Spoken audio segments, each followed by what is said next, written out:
Now before I actually start the video, I want to shout out a few people. First off, shout out to Sean Young for the $25 cash out. I don't know, he said something about he was watching my videos and he appreciate my videos. He gonna send me part of his re-up. I appreciate you, bruh. Keep that re-up straight, man. Do what you gotta do and get out, my dog. I understand everybody gotta do what they gotta do for the time being, but have a way out, man. Have an exit plan, for real. Salute.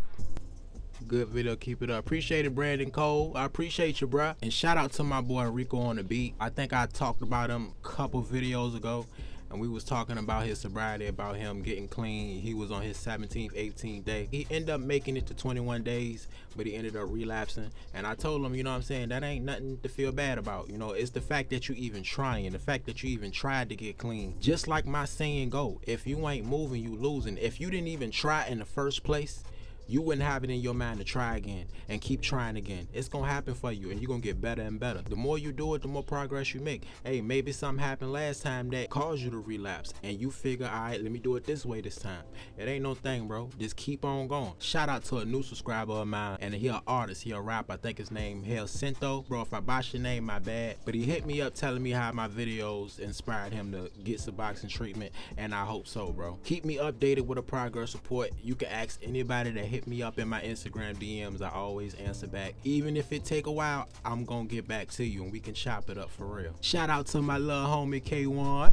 I hope that's how I'm saying your name. Y'all know I be botching names. Shout out to my little homie Kawan, man. He told me he trying to get into the little graphic design business. He trying to get the thumbnails and what I be doing basically. And like I told you, man, I'm gonna do what I can to help you out and teach you everything that I know. If I got a chance to teach somebody and pull somebody up the same way my OG pulled me up, shout out to Bill. That's what I'm gonna do. It's in my heart. I gotta do it. Last but not least, my boy, Pete.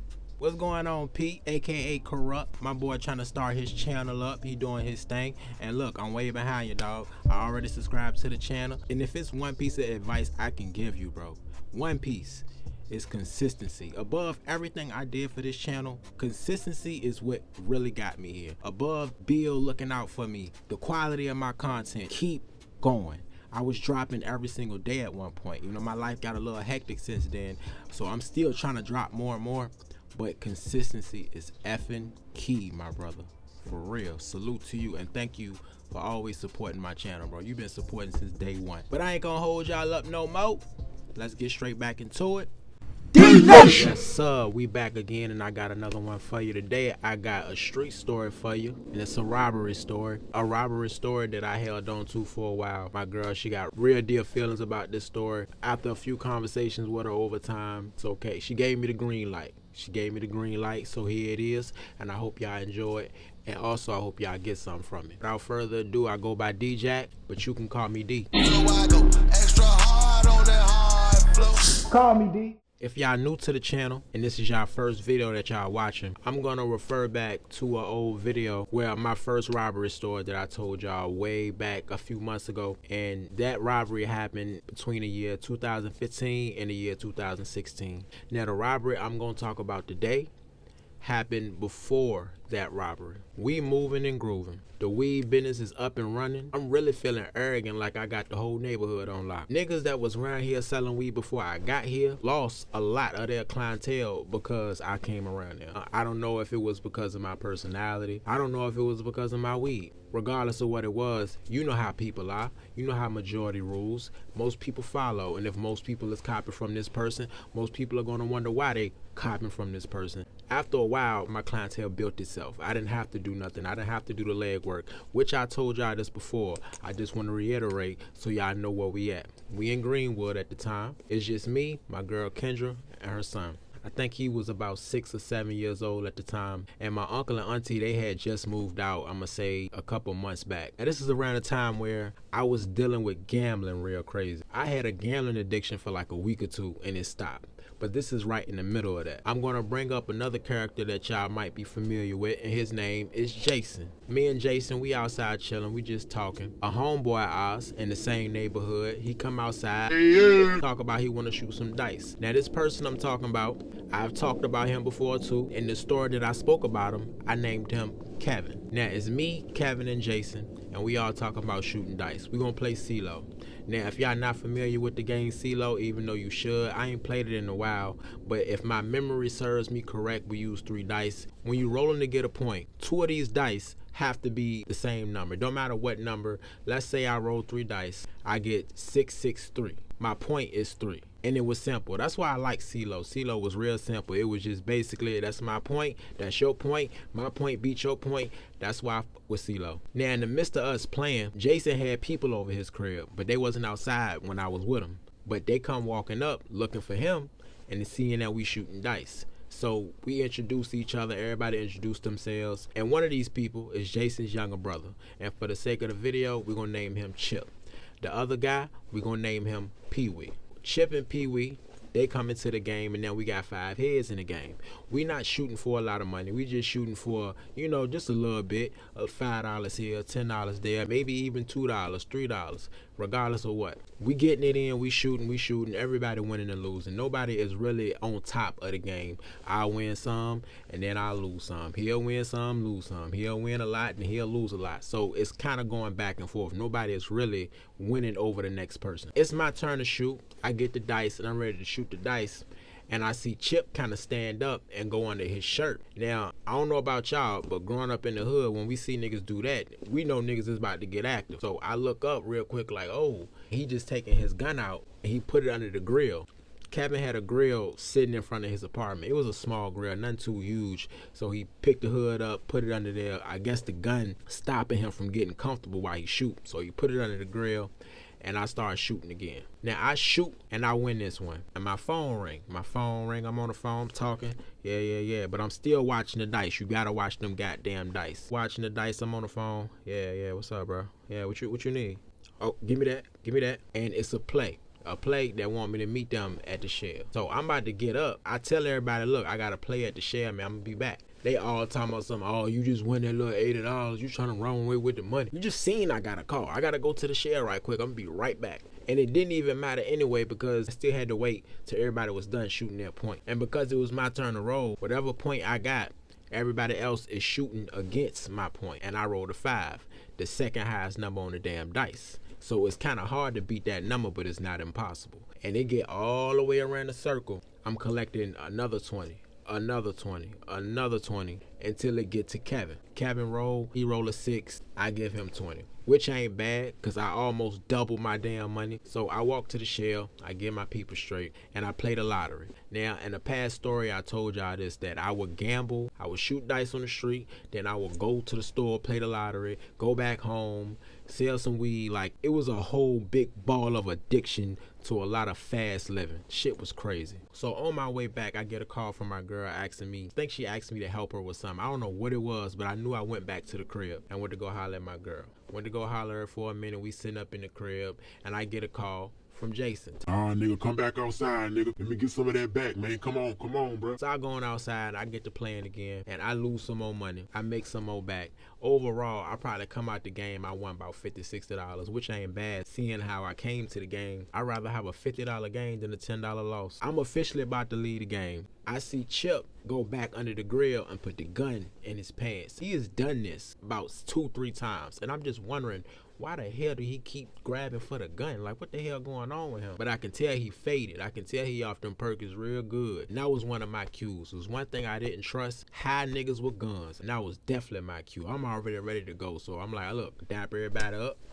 Hey, holla at you. Hey, good to meet you, whatever. And I get back in the crib. This crowd right here, Kevin, he's more so just on the hustler side. He like to get high. He like to sell his perks. Jason, he more so the hustler side too, but he's slang iron at the same time. He'll bust your head if he got to. Chip, loud and obnoxious, straight up stick up boy. And Pee-wee, they was damn near one and the same. Best friends if you ask me. A little while later in the day, I'm sitting in the house with my girl doing whatever, and we get a knock at the door. I come to the door, and it's Jason. It's not just Jason though. Jason came to the door with Pee-wee and Chip.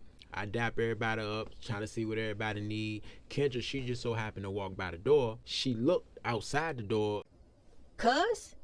Pee-wee?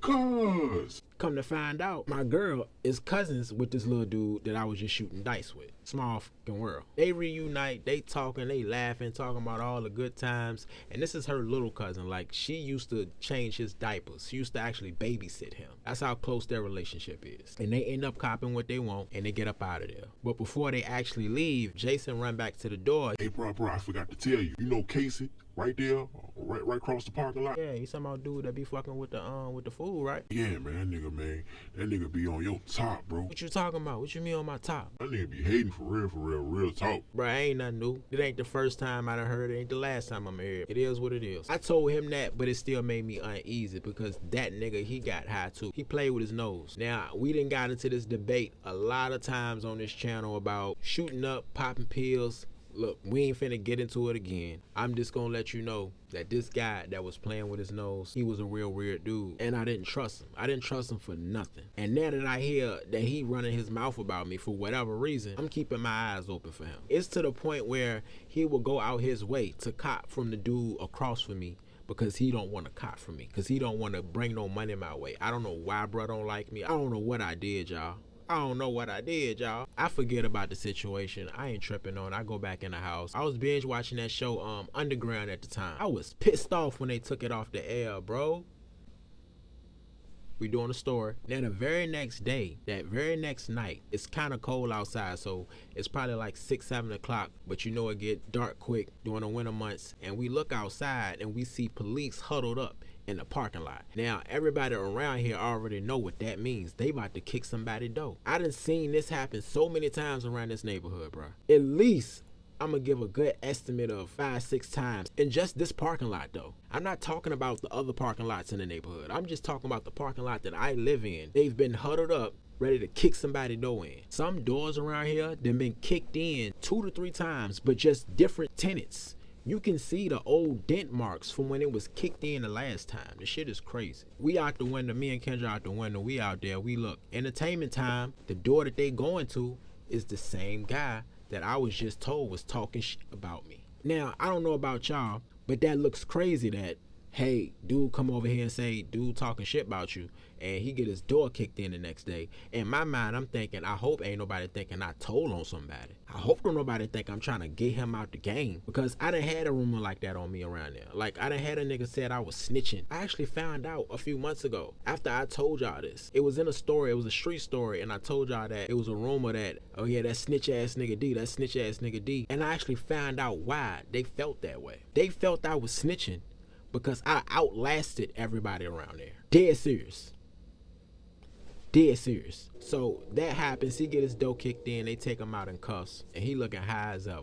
I said, shit, if you gotta go, shit, I'd rather go like that. And I'm gonna say about a week go by, and I'm just coming from the Southside Plaza. The Southside Plaza is just like a little shopping center, a little shopping mart, outside. It's kind of like an outside mall. And I'm just coming from a clothing store called DTLI. Growing up, bro, I don't know about y'all. DTLI was like Saks Fifth to us. If you got your clothes from DTLI, nigga, you was the shit. If your mama went and bought your clothes from DTLI, you felt like you was hood rich. Yeah, that's how small-minded niggas was. I'm coming back from the store, and I got me a new hoodie, a little Born Fly hoodie. I'm walking over to my apartment. I just got out my brother's car. He dropped me off. I bump into Jason. Hey, that joint fire, bro. Yeah, I was about to get that joint, bro. Why you ain't get the joggers with it? Hell nah, bro. Them shits was too expensive, bro. All I need is the hoodie. I'm good. I can finesse it. You know what I'm saying? I can finesse it. All right. That's what's up. Well, shit, let me go ahead and get something, bro. You about to go to the crib? Yeah, I'm about to go to the crib. What you need? Now, he tell me he trying to get some smoke, but he's short. Jason is damn near always short. And it always baffled me, because I'm like, bro, all this crack you selling, all this coke you selling, how the f you ain't got $2, $3, $4, $5 more dollars? So I started feeling like he was doing it on purpose. He feeding this habit, so he gonna come to me because he know he can short me, so he won't go dip inside his re-up. Because I'm a hustler too, where no matter what you selling, a habit is a habit. It's just that the more money you make, the more drugs you can buy. Now over time, Jason will come by and chill, we'll shoot dice. He started bringing Chip, he started bringing Pee Wee. We ain't really building. They probably been over my house on 2 occasions, and I don't let nobody in my house. That's why this is a rare occasion that I let this happen. So after the last time they was over, Jason comes back over that next morning, and he wants to get 2 for I think 16 or 17 or something like that, and he wanted to buy a Rello from me because I was selling Rellos too, and I was telling him like, look man, not this time bro, come on bro, you just came short twice yesterday, and then you come in short again today. I know it ain't number $3, $4, $5, but bro, that $3, $4, $5 add up. I see it on his face, he take it as disrespect, he taking it like I'm trying to carry him, but I ain't think nothing of it. I'm like, man, whatever bro, because I'm tired of niggas coming over here with the short game expecting me to look out. But I swear to God, let me come to y'all and say, hey, let me get 5 off on whatever. Y'all know the shit. I ain't even got to tell it. I had an idea. I said, this is what I'm going to do. For the people that got straight money, you going to get what you pay for and then some. But for the people that only got 8, I'm going to give you this. For the people that got 7, I'm going to give you this. For the people that got 6, I'm gonna give you this. Like, I was dead serious. Like, I literally bagged the bags in different colors just so I know, oh, those are $5 bags, those are $7 bags, those are $9 bags. Bro, I got petty on these niggas, bro, because I'm like, all right, y'all want to keep coming short, I'm gonna give y'all what y'all asked for. I got $8, I got an $8 bag for you, my boy. So this same day, I go to work. I'm still at the post office at this time, but my shift changed. I'm going to work in the evening right now. I go to work at 3 and I get off at 10. So Kendra would be home all day busting plays for me all day. This day she called me while I'm at work and she tell me that her cousin Pee Wee wanna holler at me. Because I know what type of guy Pee Wee is, because I know what he about, I asked her, what you mean he wanna holler at me? He just said he wanna holler at you. Don't you still got weed over there? She said yeah. I'm like, so what the hell he need to holler at me for? Instantly I said, bruh, on some bullshit. I already knew what time it was. Bruh is on some bullshit. He don't know me like that. You his cousin, you got the weed. The only reason he really come over there is for the weed. So what would he need to holler at me for? In person. You got my number. You can't even call me to holler at me about whatever it is you're trying to holler at me about. I get home a little early and I tell my girl, like, you don't think that's a little funny? I don't know, babe, but you know, I don't think he on nothing. Like, that's my little cousin. Like, I helped raise him. Like, he ain't on nothing. Like, all right. So I go downstairs, I cut out all the lights and I sit at the kitchen table with the shotgun in my hand. And I sat there at that table, sitting on my phone, and I waited for a good 30 minutes and nobody came by. So I said, F it, put the gun down on the couch, cut all the lights back on, and I get to bagging up some weed that I was supposed to bag up earlier that day. Because what I used to do was, I used to bag up for the next day, so I wouldn't have to do it. Because if I have to wake up early, I don't want to go to the scale, get the scale, they outside waiting. That way, it was running like a well-oiled machine. Now, an hour later, it's probably about 11 o'clock, 11:30, going on midnight, Pee Wee shows up. Now, I'm reluctant to let this boy in. And he is way younger than me. I think he was 17 at the time. But I'm telling my girl, like, I don't think we should let that boy in. I know that's your cousin and everything, but I don't know, man. And at this point, she don't know either. And we just sitting there going back and forth, but bruh still sitting outside the door. And I just say, fuck it, man. Just, all right, come on, man. Come on. And you can look in his eyes and tell he is ripped up. Now, right then and there should have been a sign for me. That should have been a sign that he's definitely on bullshit. I ain't never seen him this high. I forgot that when I turned the lights on and I was bagging up, I forgot I had left the gun on the couch. I had left the shotgun on the couch. And by now, it had inched its way inside the little crease. You know that crease right there in the couch that you got? And when he sat down on the couch, he sat down on the gun. When he sat down on the gun kind of popped up like that. It didn't go off or nothing, but it was like, oh shit. I grabbed the gun. I'm like, oh shit, my bad, bro. Picked the gun up and I'm about to put it down to the ground. Oh shit, let me see that, Jane, bro. I look at him for a minute like, he looking at the gun, he twirling around, he seeing how I cock. Before I can get the gun back from him, he's putting the gun on the side of the chair beside him. What you doing? Well, I was just putting the gun back. I said, no, matter of fact, I got you. And I walk over there, I grab the gun. I hold it, I'm like, and I put the gun on my side. He on the right side of the couch, I'm on the left side of the couch. What's up, bro? What you need to holler at me about? And he said he want to holler at me about some perks. As we talking about these perks, I got a pill bottle on the table with 1 pink 10 in it. Now, I had more pink 10s. I just had hit my plug off probably like 2 days earlier. That 1 pink 10 was a part of my personal pack. And I had, I think, 30 of them, at least 20 or 30 of them upstairs somewhere, along with my money, the rest of my weed, all type of shit. But I told him, yeah, that's the last one left though, and I need that junk for the night. night, bro. I can't really read his face because he's so goddamn high. And after a while, I get the just that he trying to find a reason to stay here. So I tell Kendra put a movie in. We put a movie in. We get to talking, and I call my brother and I ask, can I pay you to go get some Wendy's? I did it on purpose to kind of see how he was gonna act. My brother comes over there and he looking at me, he looking at Kendra, and he look at Pee Wee, and I can sense that he sense something is off, something ain't right. Nevertheless, he still go get the food. He come back, and it's the same thing. He looking at me, looking at Kendra, looking at him. He can tell something is off. But I see Pee Wee ain't making no moves. I see he ain't leaving. I see he ain't doing nothing. So I said, nah, bro. If God forbid anything happen, I don't want my older brother here when this happen. While all this is going on, her son is upstairs playing the game or watching a movie or something. My brother ends up leaving. Right after he leave, I go change the movie because ain't nobody watching. I go in to fix the DVD player because it was skipping or something. I go change the CD, I clean it off, put it in, and I go walk back to the couch. And by now, Pee Wee, he is up, pacing the floor, walking in the kitchen. I'm like, you all right, bro? Yeah. And he go outside the door. I'm like, what the hell? So I go out there and I peek at him. I can just see him doing this. I can't see what he doing because the door is damn near closed. I got half the mind to just shut the door right then and there, but I don't. I go back and sit down, trying to give it the benefit of the doubt, but I fucking know better. I've been in the streets long enough to know better. He come back in, he walked back over to where he was standing at before, and I go there to pick up my phone, and as soon as I pick up my phone and pick my head up, I see a gun in my face. I look to the left. He is foaming at this point. The shit that Boosie be having in the edges of his mouth, it was that times 10.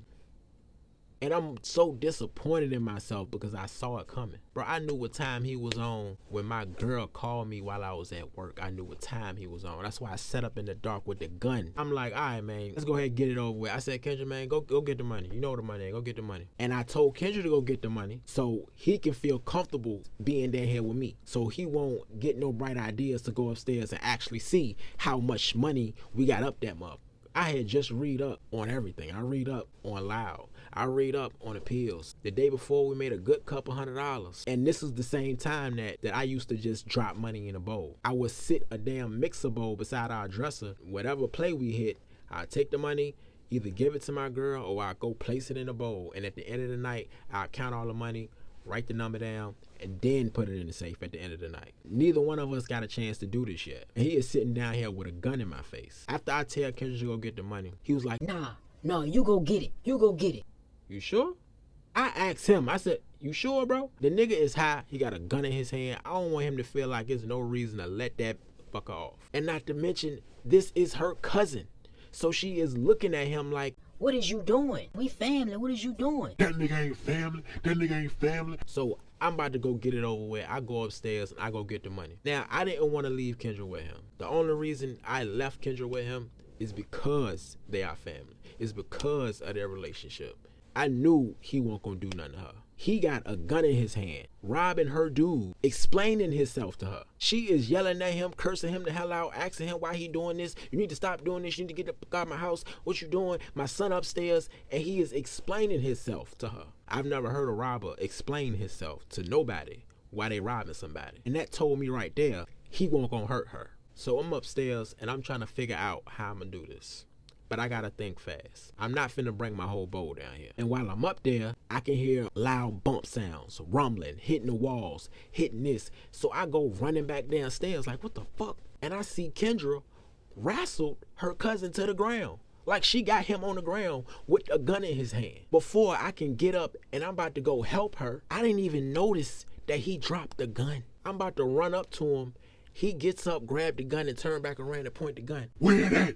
Where that? I can see he getting nervous. I can see he getting real goddamn hasty right now. So I'm about to go back up the stairs, and her son is at the top of the stairs. He come down the stairs, and before his head can get all the way around the corner, I push him back up the stairs because he ends up pointing the gun back at me because he think I'm playing with him. So I say, you know what, fuck it. I go upstairs, and I pick up the first jar that I see. I used to keep all my weed in mason jars, these purple mason jars. And I picked up the first jar I seen. I ran back to the bottom of the steps. I said, here, bruh.